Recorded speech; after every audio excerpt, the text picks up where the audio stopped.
Welcome to Grant's Rock Warehouse, and Todd Evans and I are joined by Vanessa, Briscoe and Jason NeSmith.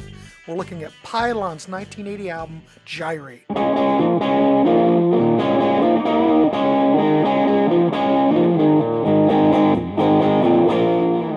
Welcome to Grant's Rock Warehouse, and today I've got two special guests, and I've got Todd Evans. Everyone knows Todd, but I got Vanessa Briscoe and I've got Jason NeSmith here. Vanessa's from Pylon and the Pylon Reenactment Society, and Jason is, I'm going to call you a mastering engineer. I'm not sure exactly where to put you in here. I know you're part of the Pylon Reenactment Society, right? Guitar player, correct? Yes, sir. Yes. Okay. But you also audio engineer? I'm a mastering engineer. Yes. Crap, this is going to be so much fun. But I want to welcome both of you. Vanessa's been here before. We go back we go back 2 months. At least. So there's another episode up there for anybody's checking this show out where we interview Vanessa. We talk about the Pylon box set, which I'm going to give it another plug because it is one of the most beautiful, well done box sets I've in my collection. And Jason had a big part to do with this. He mastered it. We're going to talk a little bit more about that. I know we're here to talk about Gyrate from 1980, but we're going to hit this too because this is such a big deal, and I absolutely love it, and I know Todd loves it. So, all right, where should we start? Oh, look, Vanessa's going. Well, I do have a question. When you were putting together the box set, okay, you've remastered everything. You got the source tapes, I'm assuming you had like the master tapes, or there were stacks of tapes. I'm interested to know. Did you master Gyrate and Chomp? Was all this part of the same project? Because I know you can get the CDs individually, but were these new remastered CDs all part of the same project? They were, yes. Okay. It started out, if I recall correctly, as well. I asked Vanessa, if there was a thought to reissuing the vinyl for those first two records, could I be the one to get to remaster them? And the project turned into a box set, and so we started collecting tapes. Vanessa had some. Jeff Calder at Atlanta was scouring studios and collecting tapes, and he was pretty instrumental in getting me a lot of that stuff. And he knows a lot about the origins of the tapes in the studios that they came from. So it was just a matter of going. Some, right? Sorry. Mitch Easter sent some. Oh, that's right. He did. Yes. Did he have like the Chomp tapes or what? I think he did have some of those. Some of them he'd given to Jeff for when the DFA reissues came out. Okay. So some of the collecting had already been done back in the mid 2000s, but there were more tapes to collect. So they came from all over the place. Some from a lot from Vanessa's collection.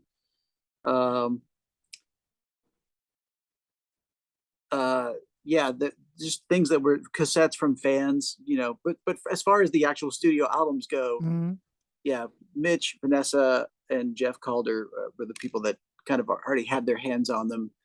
I'm just curious. It was multi-tracks. There were a lot of multi-track tapes that we didn't really have to touch because we weren't remixing anything. We just took the masters. Yeah. Which of these stereo masters was the correct one? Which had all the right audio for us. Yeah. How did you go about finding the right? I mean, I can't imagine. I've been on like the Steve Hoffman forums, and Steve Hoffman's been on there talking about how he's went to certain extremes finding master tapes. You'll go through a stack and it'll be labeled the master, but it might not be the master. I remember the one story. I know this is going on a tangent, but Vanessa, we always go on tangents. he was talking about a story where he remastered the first Doors album. Okay. He found the master tapes in some room, and a guy had his sandwich sitting on top of it. So, I mean, was there anything weird when you were finding these tapes? I mean, was there, I mean, Well, for this one, do is you prob- feel lucky that you were able to get everything you wanted? Is there something you couldn't find? I mean, I don't know. No, I think I found everything that I wanted to find and more. Mhm. I think Good. things that I didn't even know that were out there to find. Oh, A lot of things that didn't make it onto the box, but may or may not be right. for future projects. The box set did have some guardrails about what could and could not be included for Mhm. purposes of the art project itself. So Mhm. it couldn't include everything. Did you have to bake any tapes? I had to bake all the You tapes. had to bake all of them. Everything got baked. Yeah. They were all Um, falling apart. because Sticky. of because of the reissues. So when Gyrate came out initially, it had the sequence of songs that you see on the reissues that we have currently. But there was soon a second reissue that had a different had one song switched out for another song that wasn't on the album before. And it came out in several of the countries that all had different sequences of their own. So these tapes have been chopped up and reconfigured many times over. So Oh, like whoa. like you were saying, something that's labeled the master isn't the master at all, and something that's labeled do not use, well, that's the one you want. But you won't know until you bake all the tapes and you transfer them. I was just going to ask You, you real you quick. did How have long did, like, how long, what's that, Vanessa? Sorry. oh, I wanted to say that he found one reel that was just like chock full of things that had been chopped apart, maybe for hits. Mm-hmm. Yeah. And Mhm. then he'd find a reel in an empty box and it wouldn't have what was in there. So he did quite a bit of work and investigation and took them all off after he baked them and put them on new reels. And he digitized them at a much higher resolution than was necessary. Because Jason, didn't you say that a couple of them, they were right on the verge of being lost? Oh yeah, the master tape for the Cool Dub single is you can look through it. You can look right through it. There's barely any audio information left on that thing, and I got it just before. I think the next person who tries to use it probably is just going to cry. Well, I was going to say that sounds wonderful. But you've Even got though a it might, digital master now, right? right. Right. Hopefully, no one will ever need to go back to it. I've done such a fantastic job of restoring the audio, but You have. should humans grow a fourth and fifth ear and hear supersonic frequencies, then hopefully they'll still be there. I don't know. That's amazing. I was looking at an article just a few days ago, and I saw a photograph of some of the tapes, and one of them said Pylon funny mixes on it. Yes. So I'm looking forward to someday hearing that. Yeah, Those what's are that? there's a couple of tapes. One said funny mixes, one said Thursday mixes, and those were a lot of them were just unused, interesting experiments that didn't make it onto the album, and some, I guess that's what unused means, isn't it? And some of them were intentionally wacky. Like there were some sound effects for the song Reptiles that was like, it sounded like an enormous like a tractor or something, like a really big tractor's going and they put it all the way through the song. So there's a mix of that with this really obnoxious motor all the way through. There were some really great remixes of Yo-Yo, like 6-minute long remixes of Yo-Yo. Mhm. That would make an incredible white label remix record. But yeah, and actually the mix of Spider, I know we're supposed to be talking about Gyrate, and here I am. No, it's all right. We're just whatever. It's the mix. Jason, you'll notice it's very loose. The alternate mix of Spider that's on the extra album came from, I think, the Thursday mixes box. It was just like these 2 or 3 mixes that were sitting close together on the reel that seemed like they were supposed to be, conglomerated into a single mix, and maybe I should try it out to see if it worked, and it did. So there it is.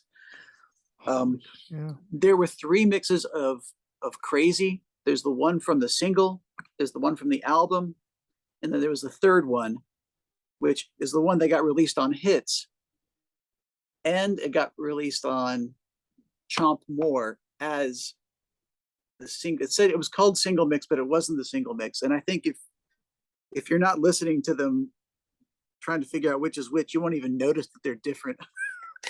But that's, you gotta get down into that kind of minutia. I was really, because the single mix actually had not been released digitally until this box set. The correct mix had not been released yet.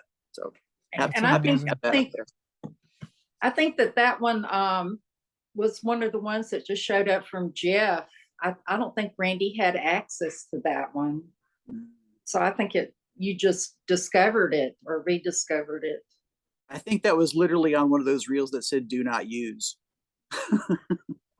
See, it just goes to that Steve Hoffman story. It must have been a nightmare to find all this stuff, unless you're really into it, and like the whole discovery really process. into it. Well, there you go. Then you're fine. But how long did all that take from when the project started to when, the vinyl box set came out? And did you have to do anything different for the CD box set other than? It took about a year, I would say. Okay. I mean, it was start stop.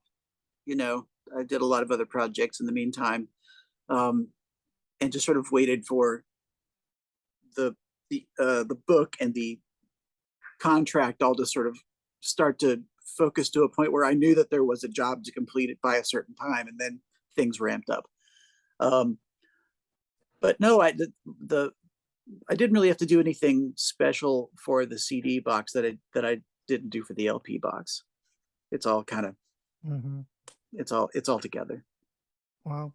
I haven't heard the LP box, but I can give you some kudos that I think the CD box set sounds wonderful. Thank you. Very, very proud of it. Very happy to. It sounds fresh and new. I don't know. You're a wizard. I'll give you that. Especially at the bake the tapes, because you never know what you're going to get. Because if you bake the tape, how long the working time do you have usually? Well, to bake a tape like that could be anywhere from 8 to 13 hours, kind of depending. One thing is it's a very low temperature. So unless something goes haywire, you're not going to burn the tape by leaving it in for a long time. And the more moisture you take out of it, the better chance you have at not destroying it when you're trying to save it. So I learned a little bit as I went, and I just tried to put them in a little bit longer. I don't know.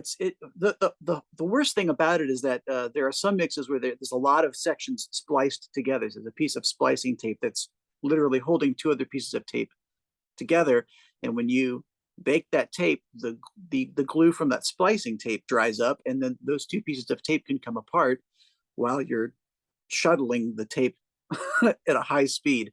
So you can't do that, and so those pieces of splicing tape come off, and you've got to resplice them without hurting the 2 pieces of tape that you're.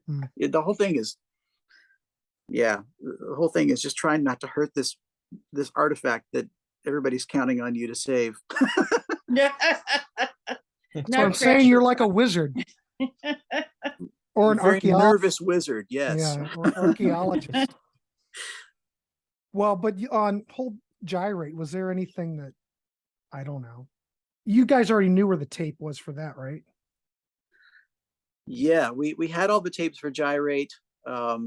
Luckily there wasn't anything that we just couldn't find. Those were all labeled pretty well.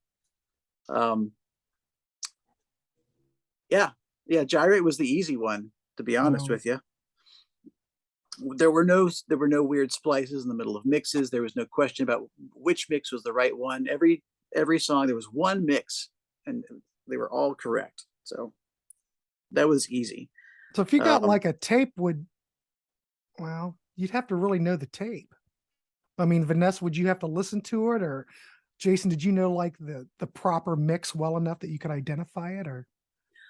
Well, I mean, I didn't just listen to the tapes. I listened to the CDs. You know, I pulled those in. I digitized an LP so I could make sure that the CD and the LP both were talking about the same mix that I was listening to on this tape. You know, triangulation was important. Yeah. Yeah, it was fun. I listened to these songs hundreds of times each, and I liked them. So it was good. Good. Well, I must say these albums still stand up. Yeah, I was I just mean, going to if- say that these are two albums that where you don't get tired of them, and the more you listen to them, the more they get under your skin, and you start listening to them more. Well, Bruce Baxter did such a fantastic job recording them. Well, the Gyrate anyway, he worked on that one. He just, I'm not familiar with his style, but whatever his working, whatever his MO was, he fit with Pylon so well. You know, Did Bruce They were do strange- anything else? he did a bunch of things. He's got a solo record I've never heard actually, but if you look at his, He was in a band called Thermos, Greenwood, and the Colored People in Atlanta. And then he also recorded the Rock Lobster 52 Girls single for DB Oh, Red. And Okay. then Kevin Dunn's single, which was the second DB Rex single. And the Brains. He did the Brains too. oh, that's right. money changes everything. I love that album. He did the Daryl Rhodes Orchestra, Kevin Dunn of the Regiment of Women, the Judgment of Paris, which is a fantastic record. Swimming Pool Cues, The Deep End, also fantastic. OOK's Wow Mini album. Harold Kelling from the Hampton Grease Band did a single with him. I didn't even know that. I need to hear that. So yeah, he's got a bunch of actually really great Georgia music, like great important stuff. Love Tractor. So yeah, important guy in the Georgia music scene. The Side Effects, he did the Side Effects too. Yeah, that was my when all this stuff came out, I was in like the 11th and 12th grade, and it was my first real interaction with local music. And I can remember thinking, how does it sound so good? I mean, when you take an album like Gyrate and you think, oh, okay, well, they're from around here. And then you play the record and you think, how is it so good? And oh, those records sound good. The Side Effects records sound so good. At Stone Mountain, you know? Yeah. Is that where they recorded it? It was Stone Mountain Studios, which was actually on Buford Highway in Atlanta. It was very small. It was next door was a Cuban sandwich shop that I spent a lot of time at because it took forever to set up the room sound. You know, the guys recorded together in one room that had like partitions, waist-high partitions between them, so they could all see each other. And I just remember it took forever to get the drums to sound the way they wanted to. So I just went over there and smoked cigarettes and drank coffee and, you know, beer. And, you know, sometime later into the evening of that day, I got called in. And, you know, then because the sound booth for me had bleed, I got to do everything at least 2 or 3 times. But amazing, you know, with all of that, you know, I've got my 1980 appointment calendar here, and I can see from July, 21st, which is a Monday, through the 23rd is when we recorded it, and it was pretty much mixed too. But those were very, very long days, you know, like we might not go home until midnight or 1 in the morning, and we'd be back the next morning. So Bruce Baxter, he said, I know I've got you right when the needle's in the red, whatever that meant. Over modulation, we want that. Of course, you're doing analog, it's okay. Yeah. And you know, doing the tape, the analog, if I made a mistake, it was a lot of ruckus to fix it back then. They would have to they'd have to drop me in on another track, or they might have to actually re-record that whole section of track and splice it together. I mean, so I tried not to make too many mess ups. But your mess ups are the best kind. So a lot of times I'm sure they were funny. Well, a lot of the alternate takes would make it into the mix, kind of buried underneath, the drums or something, is like almost a shadow vocal that you could barely hear. For instance, on "Working Is No Problem," there are kind of two sets of lyrics. There's the one that's mixed up front, and then there's like an alternate set of lyrics, I think, where maybe the verses are swapped, kind of with a lot of reverb way down in the mix. And that to me has become kind of part of Vanessa's style, at least her studio style. Obviously, not she can't do that live. Well, no, she might. I don't know. It's part of the Pylon sound now. Yeah. Oh yeah, I'm gonna mess it up. Well, I was just curious, before you guys really went into the studio to do Gyrate, had you ever really been in a real recording studio prior to this? Well, we had been in the studio in '79 and recorded Cool Dub in the fall of 1979. Okay. And also there were a few other tracks. That's the one where you're standing out in the hallway, though, right? Or down? No, what one that was Reflection Studio. And okay, I'm getting it confused with something else. What you're talking about is the demo, the RAS tape. Yes, tape, yeah. That's what I'm talking about. Where there were 3 microphones. Yeah. That's a great story. So that wasn't actually a studio. That was almost like if I was hanging around my house and singing, and there was a mic there, and the band was in the next room. It was pretty ingenious of the way that he did it, though. The way he, I mean, 4 performers and 3 microphones is a pretty great thing, especially if you don't know what you're doing. As he's not an engineer, but he put the guitar and the bass amps facing the same microphone and just got the balance right. I was surprised how well it turned out. Yeah. Work it's with a great what you little got. tape. Yeah, I love that. I don't know. I just was. So you'd been in the studio before, so it wasn't like your first time, and because I would think if I was in that situation, I would just be absolutely giddy, probably. I've never worked in a studio, so what do I know? But I would love to do it. It had to be exciting for you when you first went into your first time. Yeah, were you nervous? Yeah, were you nervous? Was I nervous? Yeah. Well, I mean, these were my friends from college. I wasn't nervous at all. I'd known them all for a long time. I was basically a shy person, but by then, we'd perform live, and usually I couldn't even hear myself. So it was a lot of fun to put on some headphones and sing, and be able to actually hear what I was doing. And I love hanging out with those guys. And Bruce Baxter was a very laid back guy, kind of like an old school. He must have been a hippie in his younger days or something, but he was real laid back and quiet. And Kevin Dunn, he was really funny. He was a lot of fun to talk to. So, I was just used to hanging out with those people in Pylon. So I wasn't nervous at all. Well, there you go. You're a professional. Excellent. No, but I don't know. I don't know where I got my confidence, that I had, or actually where the band had gotten our confidence from.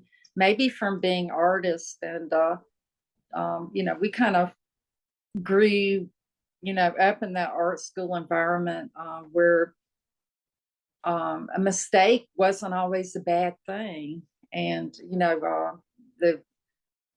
have a goal, you work toward creating it, doing the work, and then you present it. So it's kind of like of a piece is the same type of thing as putting on an art exhibit. It's just you're using sound instead of, some other materials. Excellent. Todd, you got any questions? I was going to ask. I don't want to keep hogging everything. Oh, no, that's okay. I was going to ask if the album Gyrate came out pretty quickly after it was completed. It seems like it probably did. It did, and I'm going to go to my calendar here. I think in August, although I didn't write it down, I remember going to the record plant when we were in New York and actually watch it being mastered by Greg Cobby. And really? And he's a big name too. He wasn't just some guy. Oh, he's a giant. Yeah. Yeah. Yeah, and I didn't know him from Adam's House Cat. But we walked in this place, like the record plant. I read about this place in Rolling Stone. And, when I walked in the room, here's all these guys that said, "So is John Lennon here today?" And they all shut up and didn't say anything. And I think he must have been, because that was 1980. That would have been about right. Yeah. So I'm looking in November, the 18th, we actually had the Gyrate release party at the Channel in Boston, Massachusetts, with the Gang of Four and Mission of Burma. Holy mackerel. Yeah, there's some people who were at that show that claim that was still the best show they've ever been to. I would have liked to have seen. I can see how. Yeah. Yeah. Oh my God, that's incredible. And then just a few weeks later, we flew over to England and did a couple of weeks over there. Did you open for somebody in the UK, or was it just did you headline? Well, we headlined, but we were supposed to play 2 dates with the Buzzcocks, including one of them at this huge sports arena, but they broke up. Oh. And then John Lennon died, and it wasn't quite a piece of, cake, so to speak, very cold. But the audiences who came liked us, we got some good turnouts at some of the polytechnics, which is like a college, there. Yeah. So a lot of Gyrate, were a lot of those songs already in your set before? I mean, Yes. Did you work those, or were those primarily new tracks that? They pretty much were. I'm looking at this, trying to decide if there was something that we wrote in the studio, and I don't think so. It's not like when we did the Cool Dub single where we did our very newest things. There were actually some songs that we had at that time that fell by the wayside that weren't ever recorded, because once you have an album, people kind of want to hear what's on the album for some reason. I don't know why, but they do. And they become more popular songs. So, we had some songs fall by the wayside. And like Jason was saying, there's a difference between what was released in different countries, for this album. Well, we didn't put our single on our album because we were like, well, why would we want to repeat ourselves? Why would we want to put that out? People already have that single, or they should. And so when it came out in Canada, for instance, they did put the single on there. They put Cool Dub, and Did they pull anything off of the Yeah, I was going to Canadian say, album? did they take something out? Yes, they did. They took Danger off. They took off Recent Title. Jason probably found that tape. Yeah. Oh no, Danger's on there. They just moved it to the other side. Let's see. This is confusing. Feast of My Heart isn't. Oh yeah, it is on there. Wait a minute. The driving. This is hard on the because first- the albums are really switched between sides. You know, they Yeah. just really mess around with it. I think it was Driving School that they took off and put Recent Title in its place. Sometimes. But it's yeah, That's but it's crazy. more like the Canadian one. So you're right on that. Yeah.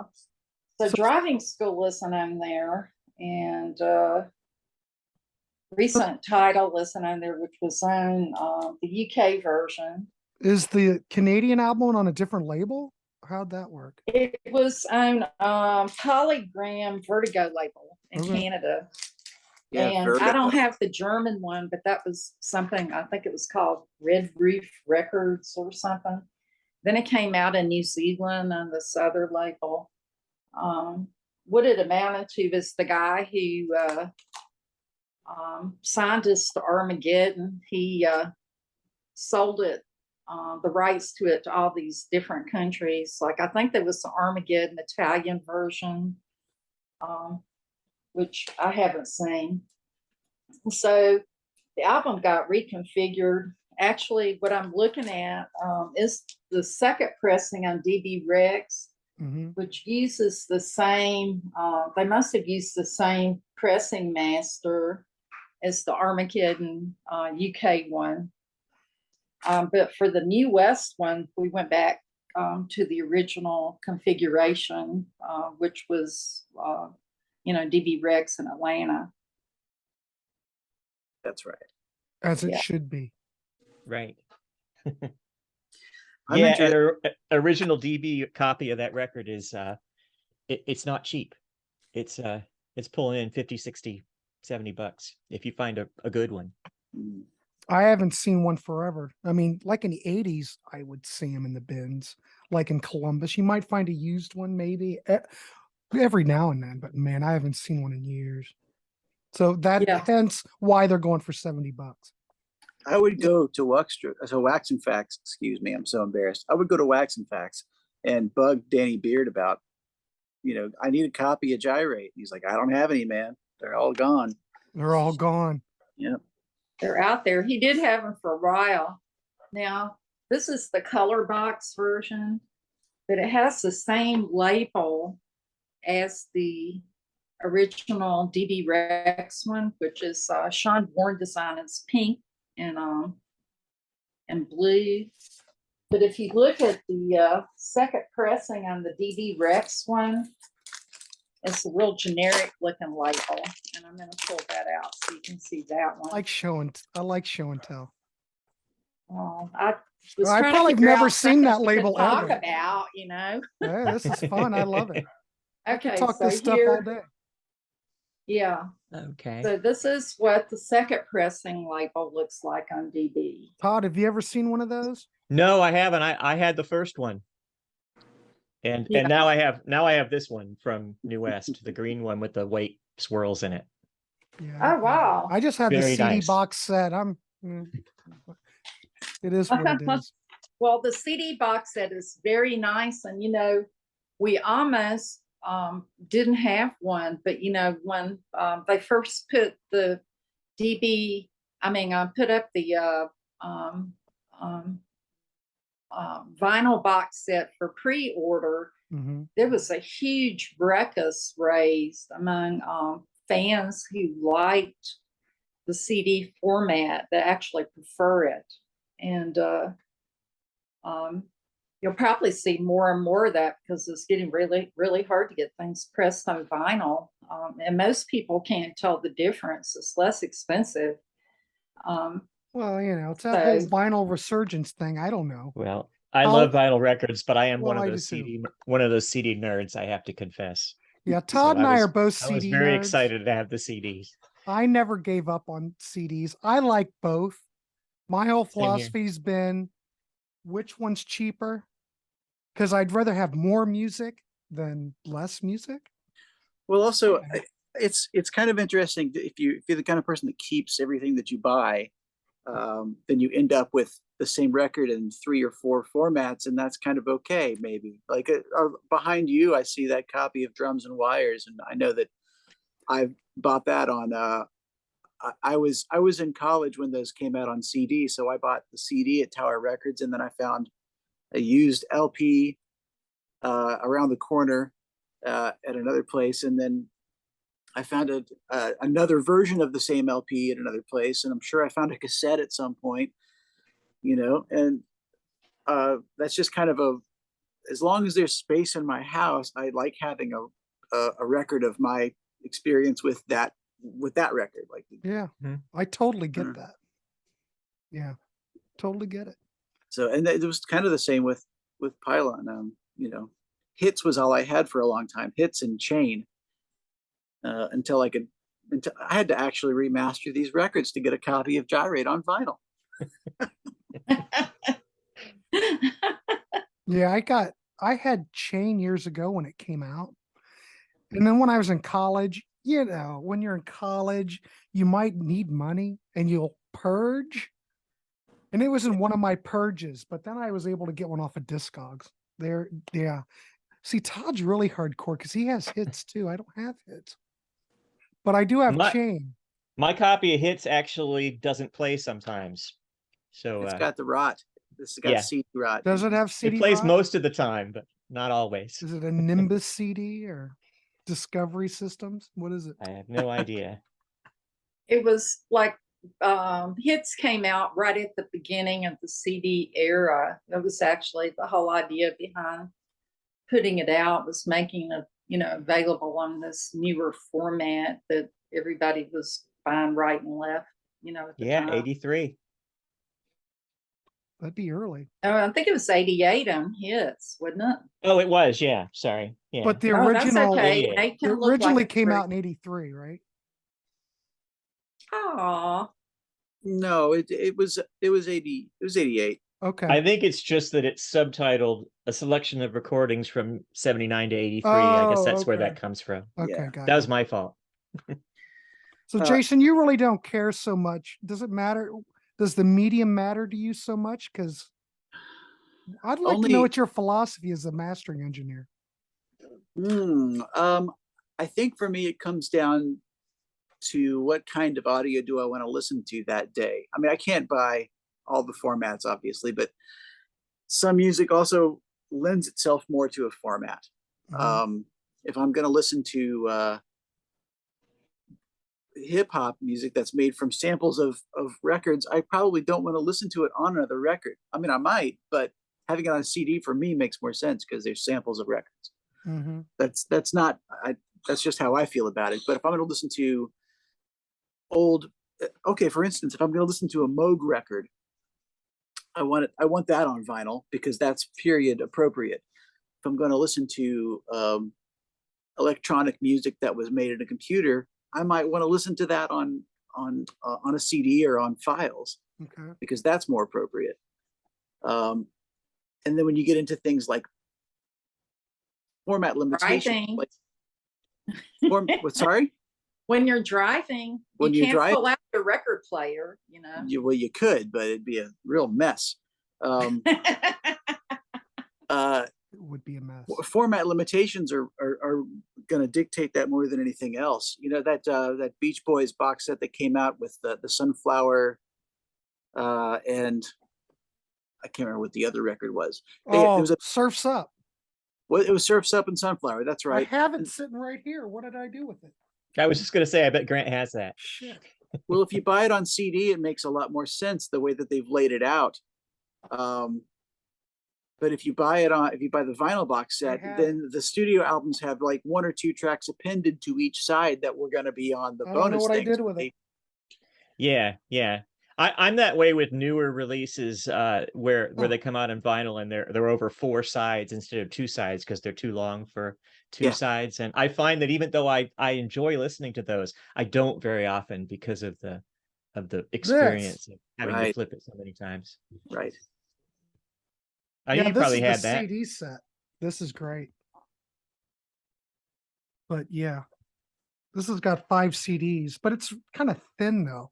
I mean, for the amount of money they wanted for it. I mean, it's not the very thick booklet, but it's kind of set up the same as, the Mhm. Pylon box, but not much meat to it. It's not like the Smile box set. Jason, have you No. seen the Smile box?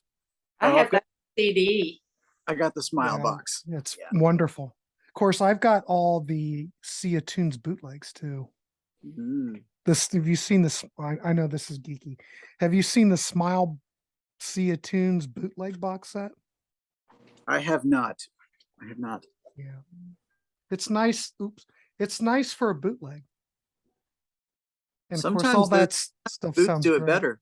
Mhm.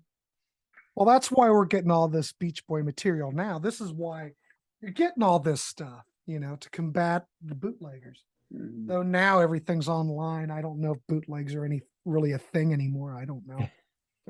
I was going to ask you something, Jason. How did you approach the mastering of this?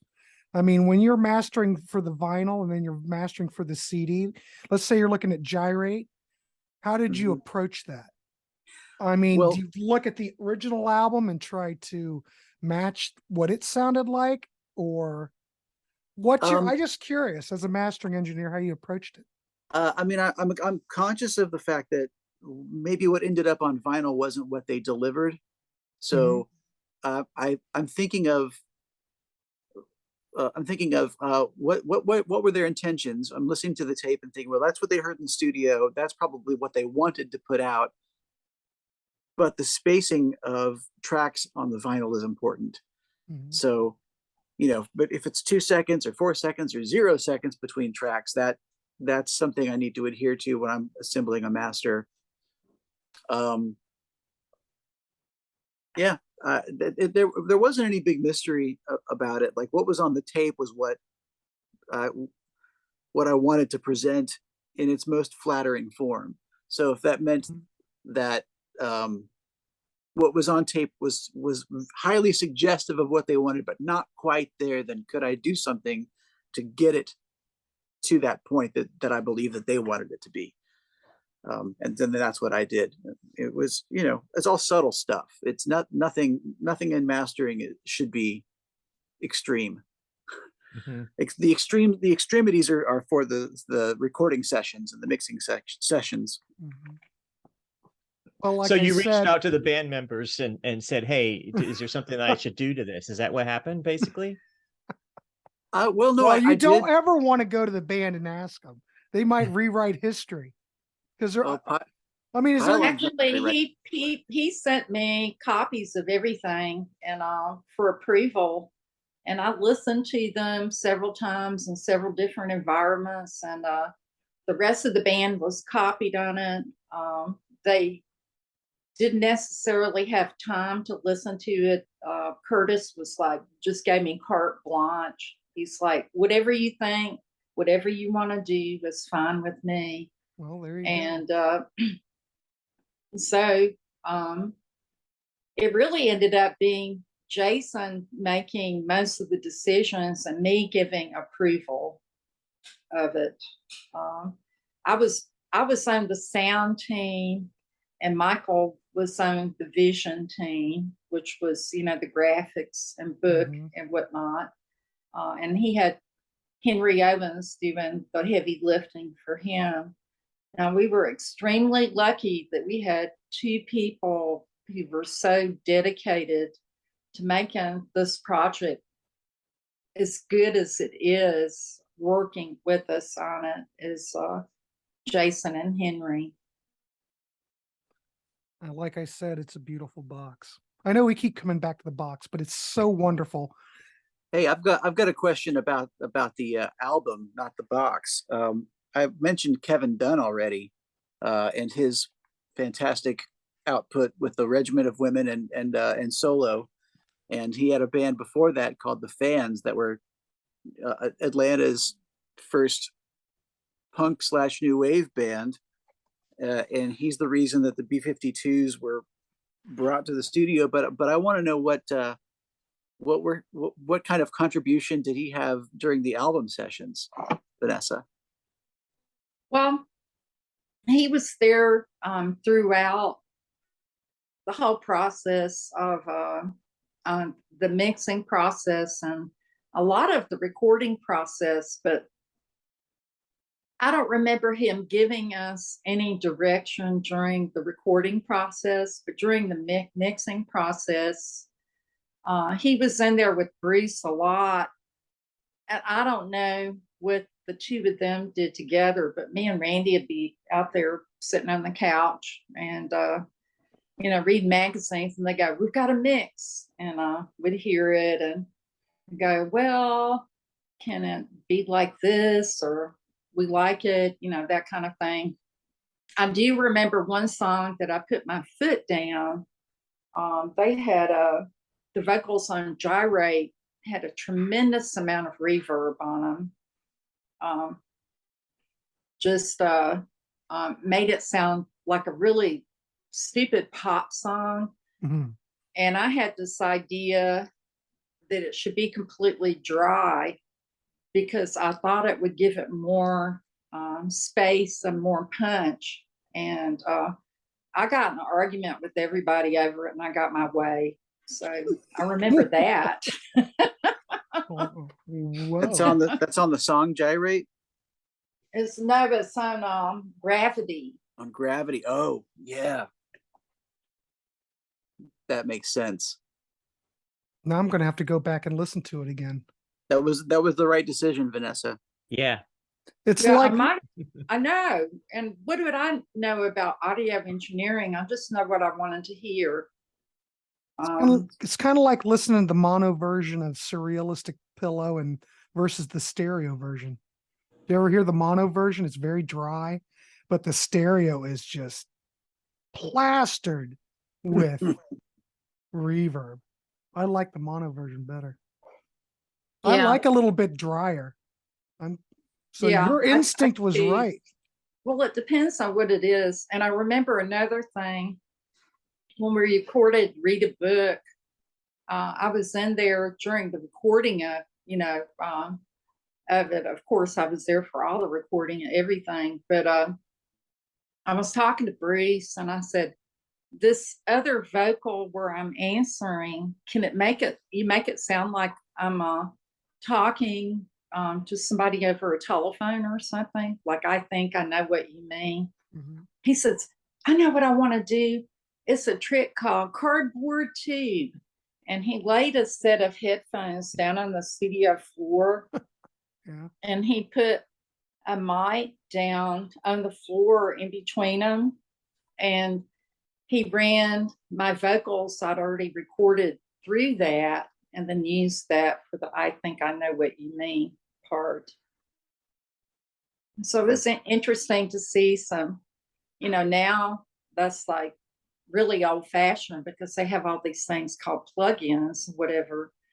But back then, I'm wondering if Michael even had does he have any phaser sounds on Gyrate? There's something, but I don't know if it's from his pedals or if it's from the mixing desk, if it's from a piece of gear in the control room. But I know that in I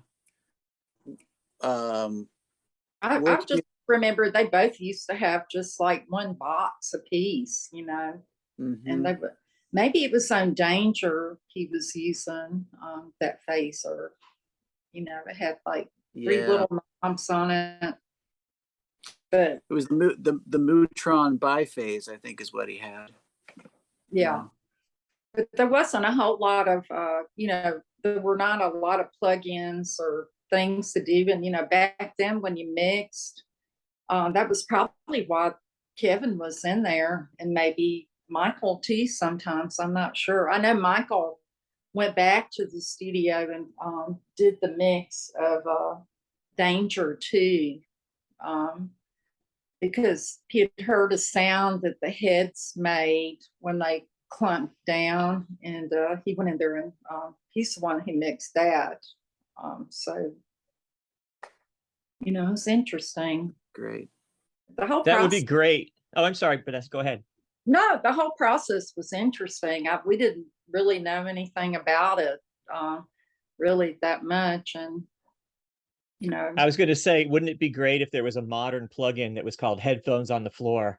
And you could be like, hey, I know the origin of that.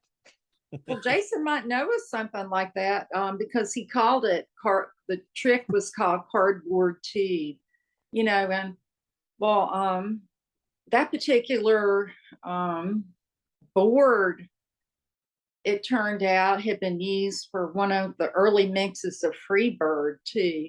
A lot of that equipment kind of floated around the Atlanta area. There was a huge Southern rock thing.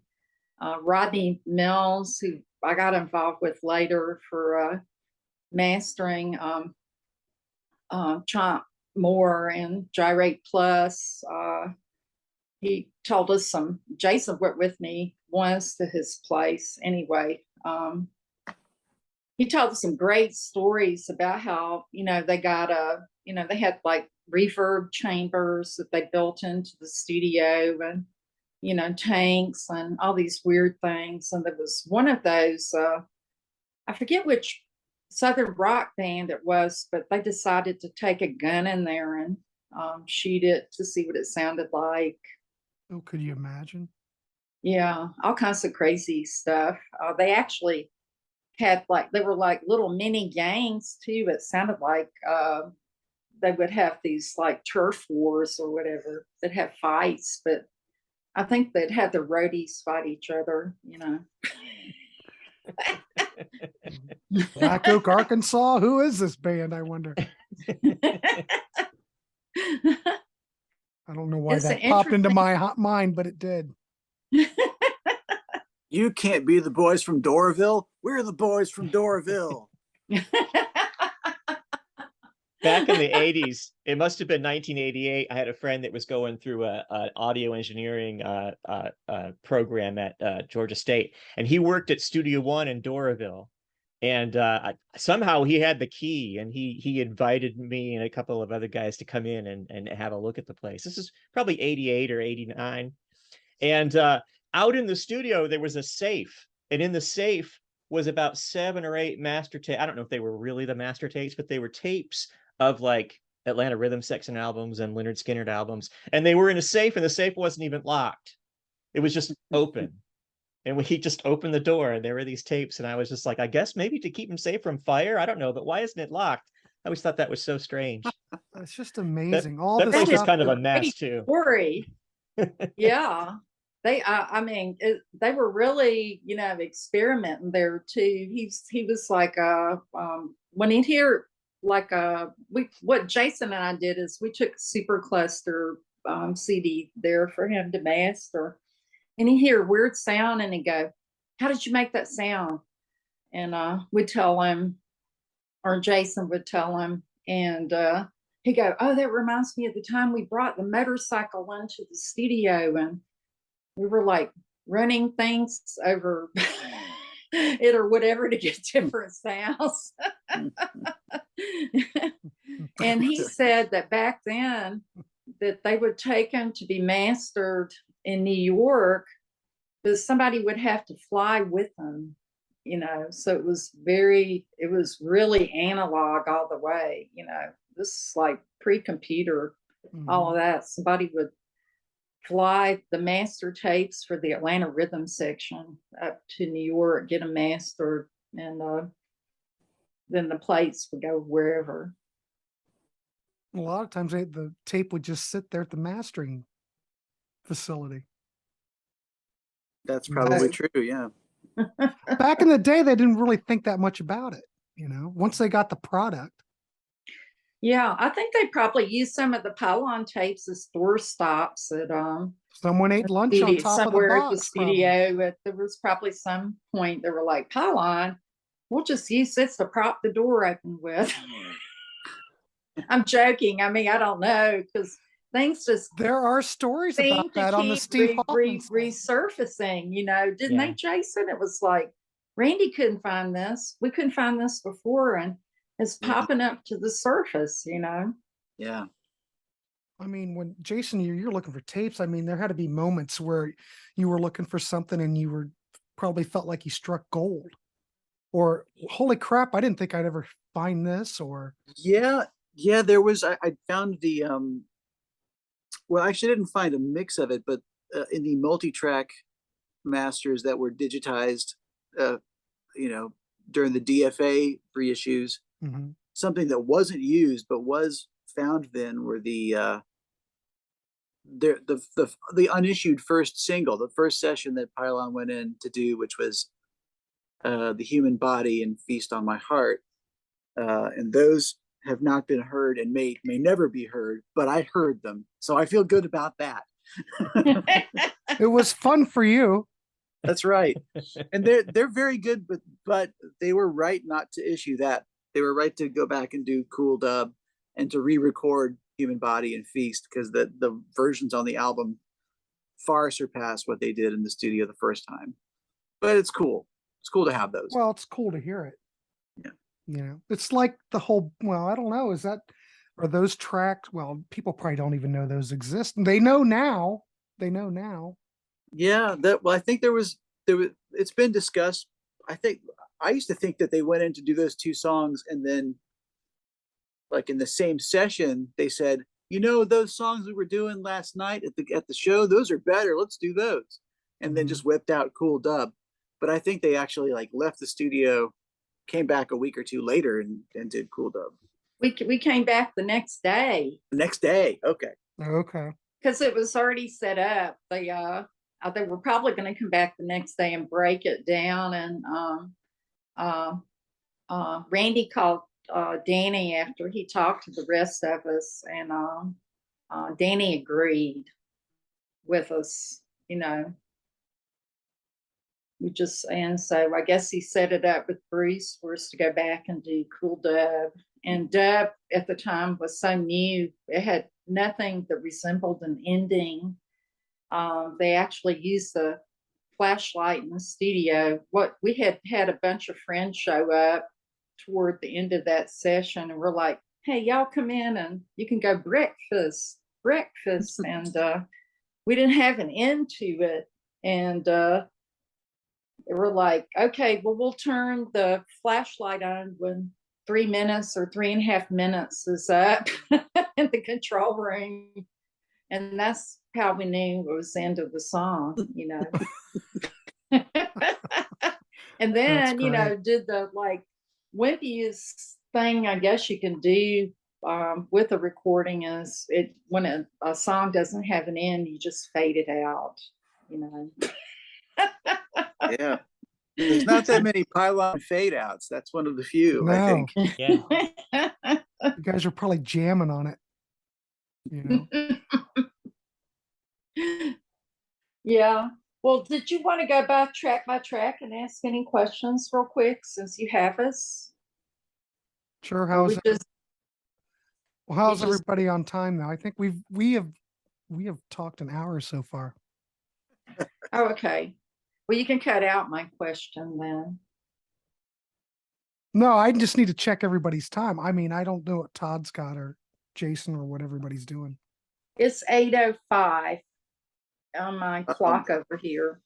I am sitting in a friend's studio, and he may want me to leave, but he's not here to ask.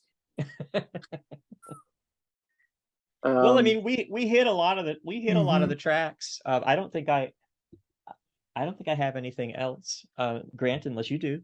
I don't think I have anything particular. Here, I'll give you a couple of just random details. I was just fascinated by the whole process, Yeah, me too. A couple of random details for you. They recorded on a 2-inch 16-track format, but they only used about 12 tracks per song, or less, maybe 10, because they were so minimalist and fast. They worked quickly. Vanessa, I think that Michael did have the phaser, because that's what on the beginning of driving school, that thing that sounds like a synthesizer is actually a television being fed through a pickup on a bass.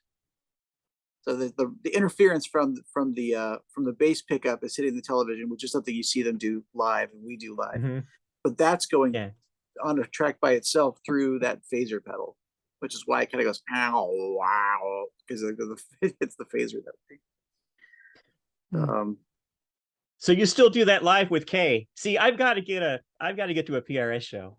Well, yeah, and we have to. You've got to tell us that you want to hear driving school so that we bring the TV. Okay. Because Todd's you're not that far away. How far is Athens away from you?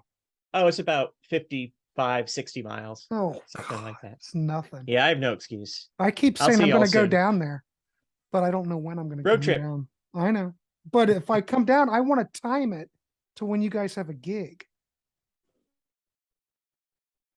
Well, we have several coming up before the end of the year, so plenty of opportunity. You know? Yeah, you've got a really interesting one at something called Finsterfest in Somerville, Yeah, Georgia. we need to talk about what's coming up for September 24th. I'm thinking about going up for that. That'll be fun. That'll be obviously an incredible environment to be in. Yeah. If you've never been to Paradise Gardens, it's a great place, but it's not really set up to do live music, so it'll be a bit of a backyard jam feel, I think. We do have some unannounced shows, which one of them is, when is that in October, with Secret Monkey Weekend? Yes, we're playing Athens, the I'm Flicker writing Bar, this down. Super Monkey Weekend. I think that is Super Monkey Weekend. That is the 14th, October 14th. Mm-hmm. Secret Monkey Weekend is a father with his two daughters. One is 15, one is 20. And they recorded their album up at Mitch Easter's, right? That's right. And then, well, we don't know how long we're going to play, but somewhere between 20 and 45 minutes at the Nietzsche Space benefit in November. We have another October date, but it's a private party. Did either of you ever happen to DJ for WOG? I did. You did? Oh. Yeah. Well, Okay. there's an N. All Did right. you really, Well, Todd? that's the private Yeah. party for them. There you go. Oh, Todd, okay. There you go. So We you'll have have to look for it's that been- invitation in your spam folder. It's been a very long time. 1986 and then again in 1988. I'm sure Wow. they still remember Todd, though. Yes, Todd Evans used to grace the hallways here at. Yeah, I don't think it's like that, but thanks. Yeah, is there a UOG alumni society? I don't know. I'll have to look Find into out. that. There may be a Facebook group or something. Yeah, maybe so. Vanessa, does that Magna Pop show, is that announced yet? No, it's not Okay. announced. Nothing we're talking about other than Finster Fest Magna is Pop. it's all unannounced. Okay. I haven't So heard that you name can for go a ahead long and time. tell them, All right. Well, maybe by the time this comes out, it'll be announced. I don't know. But November 12th is a Saturday at the Star Community Bar in Atlanta, Georgia, Little 5 Points. We're going to be playing with Magna Pop and Flap Waiting. and Flap. Waiting for UFOs. Yep. Oh, that might be a good show. That's going to be a real good show. That's November 12th, huh? Yeah. I think that is the one I will see you at. I probably can swing that. That's right. That is the same. Because I've talked about Todd about coming down there and hanging out in Athens and going to record stores, but I we've think never November is the time. we never did set up a date or anything, but I do want to do that. All right, I'll see what I can do. So hopefully they do announce it. I mean, I don't have to include it on the. Yeah, and somewhere in there we've got to squeeze some recording and mixing for our last few songs. I was going to ask how that was going. I'm really excited about that. We are too. It's been slow going because it's been difficult to schedule everybody, but we've got most most of the tracks are recorded. We just have 3 more tracks to record and work on, and they've all got to be mixed. Mhm. Yeah. But it's happening, That's awesome. Yeah, it's coming together really So well. excited. Yeah, I'll need that. When do you think the ETA will be for that? When do you want to have it? I don't know. Is there a goal? I mean, I wouldn't put it any earlier than, late summer of next year. That's if we really boogie. Okay. Mhm. So, stay healthy. Stay healthy, everyone. Well, I think we pretty much shot the shit for an hour. I mean, we talked about a lot of stuff. I'm not sure what angle I'm going to take with this, but I like it kind of loose and we just kind of have a discussion. That's what I like. But we've talked about Gyrate. We talked about the box. We've talked, we've talked about the Reenactment Society. We've got gigs coming up. Is there anything else you guys want to plug real quick before we wrap it up? Well, Jason, his band, they don't play much anymore, but we should bring that up. Yeah, give them a plug. Going to have an album coming out, right, for Casper and the Cookies? Yes, we don't know when that album's coming out, but we have an album finished. Just a matter of finding space on the calendar for everybody, which is harder than ever. But yeah, our 4th and final record is just sitting around waiting. And actually, I'm in another band called the Shut Ups that will have a new record coming out next year. Called the Shut Ups are Girls Singing Songs is the name of the record. That is an excellent band name. What? Say that again. What is it called? The Shut Ups are Girls Singing Songs. Are girls singing songs? Yes. Has it got a question mark? No, it's a statement. It's a full stop at the end of that. The songs. I don't want to. Well, I won't be giving anything away. I think, but it's the idea is that these are all songs written from the female perspective, sung by men in their 50s, but with all the Wow! Wow! I think we did a good job. It's not as daring or controversial as it might sound at first blush. I think. Jason, do you sing about feelings? I sure do. I get to sing a song. I get to sing a song called "Eyes Open." It's a really good song. Can't wait to hear it. Man, I can hardly wait. Look, he's blushing. Wow. All right, cool. Well, I want to thank Vanessa and Jason for joining us tonight, and my co-host Todd Evans. I appreciate you coming on. It's been a lot. I love these conversations because you just never know where they're going to go. It's just wonderful. But anyway, please like, subscribe, please leave a comment. Check out the Pylon box set, for crying out loud. And please check out Pylon Gyrate. You can get that as a single CD, correct? Or the LP. I like it. Todd's got, or the other LP there. But there'll be links down at the bottom below and check things out. So on behalf of Grant's Rock Warehouse, I want to wish everybody a good night.